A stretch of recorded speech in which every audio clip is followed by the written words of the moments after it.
بسم اللہ الرحمن الرحیم۔ میرا نام محمد عبیس ارشد ہے۔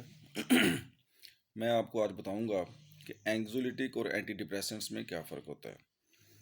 اینگزائٹی کا مطلب ہوتا ہے کہ آنے والے وقت کی کوئی پریشانی آپ کے ذہن میں ہے اور اس نے آپ کو اتنا پریشان کیا ہوا ہے کہ آپ بیمار ہو گئے، تو اس کی ٹریٹمنٹ کے لیے ڈاکٹرز اینگزولیٹکس استعمال کرواتے ہیں۔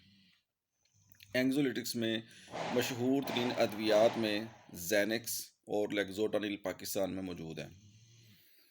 ان کو استعمال کرنے میں کچھ چیزوں کا خیال رکھنا چاہیے۔ سب سے اہم بات یہ ہے کہ ڈاکٹرز کی اجازت کے بغیر یہ کبھی بھی استعمال نہیں کرنی چاہیے۔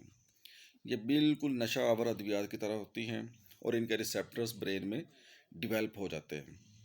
دوسری اہم ترین بات یہ ہوتی ہے کہ اگر آپ ان کو لمبے عرصے کے لیے استعمال کرتے ہیں تو آپ ان کو سڈنلی چھوڑ نہیں سکتے۔ اس کو ٹیپرنگ کرنا کہتے ہیں۔ ٹیپرنگ سے مراد ہوتی ہے کہ ڈاکٹر آپ کو ایک پلان بنا دیتا ہے کہ آپ نے اس کو آہستہ آہستہ کیسے چھوڑنا ہے۔ اور وہ مریض جن کو ہائپوٹینشن ہے، یعنی کہ ان کا بلڈ پریشر لو رہتا ہے، اگر وہ بھی ڈاکٹر کی اجازت کے بغیر یہ دوائیاں استعمال کرتے ہیں تو ہو سکتا ہے کہ ان کا بلڈ پریشر مزید لو ہو جائے اور اتنا لو ہو جائے کہ وہ گر جائیں یا ان کی ڈیتھ ہو جائے۔ اگر آپ ان دوائیوں کو استعمال کرنا چاہتے ہیں تو ڈاکٹرز ہمیشہ لو ڈوز سے شروع کرواتے ہیں۔ کچھ مریض کیا کرتے ہیں، اپنے آپ ہی اس کی ڈوز بڑھا لیتے ہیں۔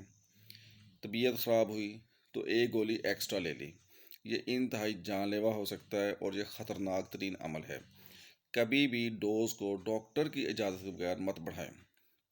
پھر ایک اہم چیز یہ ہے کہ اینگزولیٹکس کو کبھی بھی ڈے ٹائم مت لیں، خاص کر اگر آپ نے ڈرائیونگ کرنی ہے، موٹر سائیکل چلانا ہے، کوئی مشین چلانی ہے یا آفس جا رہے ہیں، صبح کا ٹائم ہے، تو اینگزولیٹکس کو استعمال مت کریں۔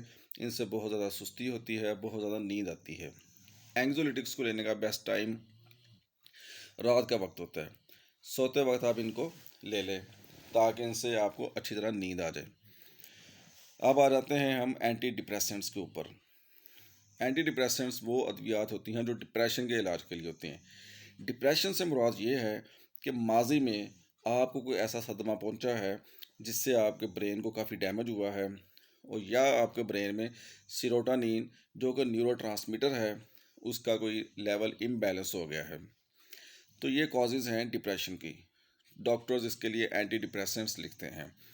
اینٹی ڈپریسنٹس کو لینے کا بیسٹ ٹائم مارننگ ٹائم ہوتا ہے، یہ آپ ناشتے میں لیں۔ ان کو کبھی بھی رات کے وقت مت لیں کیونکہ ان سے نیند اڑ جاتی ہے۔ اینگزولیٹکس میں نیند آتی ہے اور اینٹی ڈپریسنٹ سے نیند اڑ جاتی ہے، یہ آپ کو چست کر دیتے ہیں۔ تو ان کو لینے کا بیسٹ ٹائم یہ ہے کہ آپ ان کو مارننگ ٹائم لیں۔ اگر اینٹی ڈپریسنٹس لینے سے بھی آپ کو نیند زیادہ آتی ہے تو اپنے ڈاکٹر کو لازمی بتائیں۔ اینٹی ڈپریسنٹس جو ہوتی ہیں یہ بھی اسی طرح اگر آپ لانگ ٹرم یوز کرتے ہیں، کئی مہینے کئی سال، کبھی کبھار تو پوری زندگی بھی مریض کو لینی پڑتی ہیں، تو کبھی بھی نہ تو اس کی ڈوز ڈاکٹر کی اجازت کے بغیر بڑھائیں، نہ اس کو اچانک چھوڑ دیں، نہ ہی کمپنی بدلیں، نہ ہی اپنی مرضی سے کوئی دوائی بدلیں، کیونکہ اس طرح آپ کی جان بھی جا سکتی ہے۔ اور اس کو وڈرا کرنے کی سڈن وڈرال سمپٹمز اتنی سیویئر ہوتی ہیں کہ آپ بالکل نارمل زندگی نہیں گزار سکتے۔ جب آپ ان کو اچانک چھوڑ دیتے ہیں آپ کو چکر آنا شروع ہو جاتے ہیں، آپ کو ایسے لگتا ہے کہ آپ کا سر بالکل ہلکا ہو گیا ہے اور آپ سے چلا بھی نہیں جا رہا۔ جب آپ چلتے ہیں تو آپ کو سڈن ایسا فیل ہوتا ہے کہ میں نے گر جانا ہے۔ تو لہٰذا ان کو ڈاکٹر نے جب تک کہا ہے کہ استعمال کرنی ہے تو کریں۔ اسی ڈاکٹر سے پوچھیں کہ اتنے سال میں نے یا اتنے مہینے یا اتنے دن استعمال کر لی ہے تو کیا میں اس کو چھوڑ سکتا ہوں؟ تو ڈاکٹر جیسے کہے گا اس کو فالو کریں۔ اس کو کہتے ہیں ٹیپرنگ۔ وہ ڈوز کم کر دے گا یا ایک دن چھوڑ کر کہے گا کہ ایک دن بعد لے لیں یا 2 دن بعد ایک گولی لے لیں۔